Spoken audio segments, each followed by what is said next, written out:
So I just got a lesson from Wayne at the grocery store. It's pouring rain here. It's the day before Easter Sunday, and I had to tell you about Wayne. Wayne cornered me in the grocery store, and that happens to me. I don't know if it happens to you, but I often have people will just sort of start conversations with me out of the blue.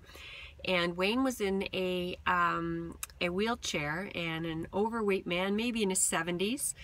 And he points down to this giant pork roast and says, "I'm cooking for 18 tomorrow." So I said, "Oh yeah, that's a lot of work." And we get talking, and he teaches me about, honestly, it's Self-Reg. He teaches me about his Yorkshire pudding. He goes on to tell me, and I'm going to tell you the recipe. Hey, I'm celiac, so I don't even eat Yorkshire pudding, but I'm telling you, I learned from this fella. Anyway, he goes on to tell me that his dad was from Yorkshire, and he says, he comes to me, he said, "You know what this," I said, "What's your secret?" He says, "Love." I'm not kidding, love. I'm like, so I'm listening, right? I'm here, and the people are trying to get around us, and so he goes on to tell me what his recipe was, which I believe was 1 cup flour, half a cup, oh gosh, half a cup of, I don't even know, half a cup of water, half a cup of milk. Does that sound right? 4 eggs? I don't know. That doesn't even really matter, because he said it was about the love. He said that he used to make it all the time, and it would always turn, his Yorkshires would always turn out flat. And he said his dad who was from Yorkshire, England originally, could actually make a whole pan and make the whole thing rise. And he said, how do you do it, Dad? He said, "Well, the missing ingredient is love." And so I'm listening now, right? He's got my attention. And so he tells me what he does is makes it first thing in the morning. He said, most people make it in a rush. It's right before dinner time. They're whisking it away. And, and he said, but he makes it first thing in the morning.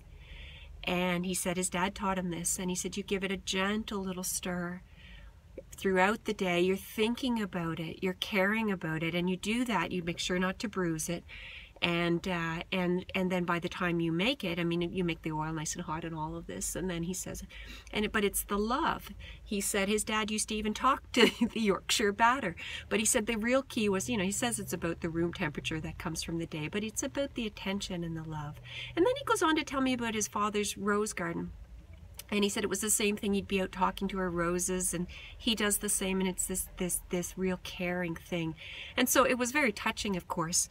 But at the end of this, I don't know, 7 or 8 minute chat, he says to me, he says, I got to live this way, because he says, I've got terminal cancer. I'm like, what? Oh, you've got terminal? Yeah. He said, yeah, the doctors tell me I probably won't even be here next Easter, but he says, what can I do, right? He says, I do go and do the things they say, and then I live my life with love. He says, so I'm Wayne. Are you going to be here next week? And I'm telling you, I'm coming to the grocery store just to find Wayne. And I don't know, it just hit me as this kind of special moment. Here's this man, terminal cancer, and he didn't start with that. He didn't start with that at all. He starts telling me about Yorkshire pudding, and that he's cooking for 18 years old, 18 people, I mean, and he's just full of life. And you could just see, full of love and full of connection.